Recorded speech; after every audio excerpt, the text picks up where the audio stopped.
অনেকেই আছেন যে 2010% কত এটা বের করবেন যে 100-তে 10 একে কত 2000-এ কত এইভাবে বের করবেন ঐকিক নিয়মে, ঠিক না? কিন্তু আজকের পর আপনাকে ওই ঐকিক নিয়মে যেতে হবে না, আপনি এটা বের করতে পারবেন হচ্ছে দেখা মাত্র। যেমন 2000-এ 10% হচ্ছে 200। এখন বলতে পারেন স্যার আপনি মুখস্থ করে আসছেন, তা তো আপনি পারবেনই, কিন্তু না, আপনিও পারবেন। কিভাবে দেখেন, জাস্ট 2000-এর 10% বের করার ক্ষেত্রে দশমিকটা, যেমন আমি এই 2000 লিখলাম, দশমিকটা এক গড় বামে এনে দেন, তাহলে 200। তাহলে এটা কি শুধু 2000-এর ক্ষেত্রে প্রযোজ্য?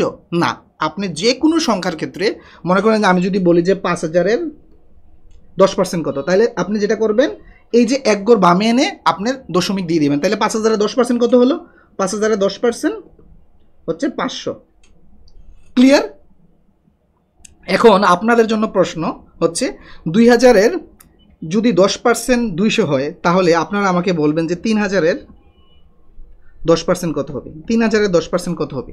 কমেন্ট করে দ্রুত জানান 3000-এর 10% কত হবে। আর কোনো সংখ্যার 1% বের করার সিস্টেম হচ্ছে দশমিকটা 2 গড় বামে নিয়ে যাবেন, 2 গড় বামে নিয়ে যাবেন। দেখেন 1%-এর ক্ষেত্রে 2 গড় বামে, তার মানে এই যে এখানে দিলে আমি এই যে 20-এর পরে দশমিক, তাই না?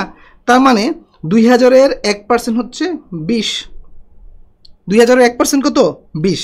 আচ্ছা, তাহলে এখন বন্ধুরা আমরা কি বের করতে পারবো যে কোনো সংখ্যার 10% বা 1%? আচ্ছা, খেয়াল করেন এখানে 10% যদি আপনি কোনো সংখ্যার বের করতে পারেন, মনে করেন যে 2000-এর 10% কত, যে দশমিকটা আমি বললাম যে এক গড় বামে দেন।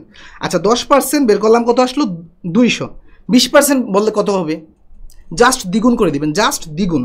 30% বললে 3 গুণ, 40% বললে 4 গুণ, জাস্ট এভাবে করে দিবেন। 50% বললে 5 গুণ। খুবই সিম্পল, দেখা মাত্র। এখন যে কোনো সংখ্যার আপনি 10%, 20% থেকে শুরু করে 100% এগুলো বের করতে পারবেন। এখন আসি আমরা 1%। 1%-এর ক্ষেত্রে দশমিক 2 গড় বামে নিয়ে যাব, 2 গড় বামে নিব।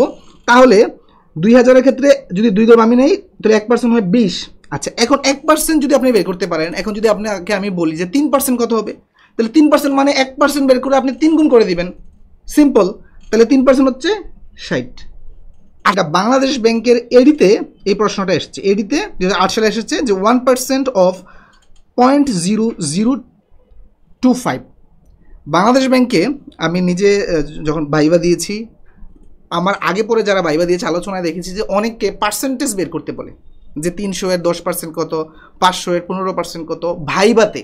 অবাক করার বিষয়। এবং শুধু তাই নয়, আপনি অভিজ্ঞতার সাথে কথা বলবেন, বাংলাদেশ ব্যাংকে এডি থেকে শুরু করে অন্যান্য যে কম্বাইন্ড ব্যাংকগুলো নিয়োগের ক্ষেত্রে ভাইবাতে পার্সেন্টেজ বের করার একটা টেন্ডেন্সি রয়েছে, মানে এটা প্রায় প্রশ্ন করে। তাহলে আপনাকে চাকরি পরীক্ষা ভাইবা পর্যন্ত এই যে দেখামাত্র বা সহজে যে পার্সেন্টেজ বা শতকরা বের করার টেকনিকগুলো মানে আপনাকে হেল্প করবে ভাইবা পর্যন্ত। তো চলুন, এই যে দেখেন 1% বলছে যে 0.025 সংখ্যার 1% কত। তাইলে এখন আমরা টেকনিকটা শিখে গেছি। তার মানে কি, 1% বের করতে হলে 0.2 গড় বামে নিয়ে যাবো। আচ্ছা, খেয়াল করেন সংখ্যাটা হচ্ছে এইটা, সংখ্যাটা হচ্ছে এইটা, তাই না? আচ্ছা, 2 গড় বামে, তার মানে 2 গড় বামে এখানে আসে তো 1 গড়, তাহলে আরেকটা গড় দিয়ে নেই, তারপরে 2 গড় বামে নিয়ে যায়, তার মানে এখানে আসছে। তার মানে সংখ্যাটা কি দাঁড়ালো?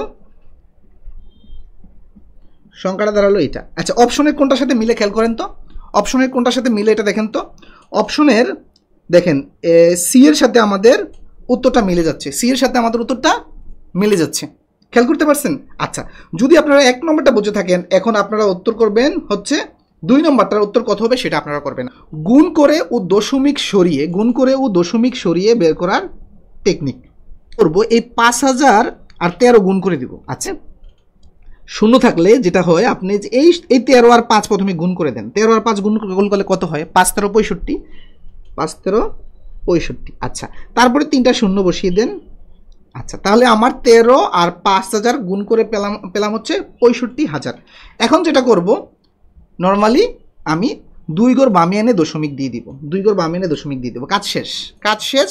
5000-এর 13% আমরা পেয়ে গেলাম হচ্ছে এই যে এতটুকু, মানে কত? 650।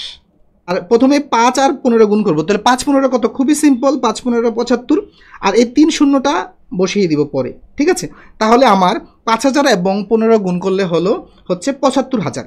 এখন সিম্পলি জাস্ট 2 গড় বামে এনে দশমিক বসিয়ে দিব, 2 গড় বামে এনে দশমিক বসিয়ে দিলাম, উত্তর পেয়ে গেলাম কত? 750 বা 750।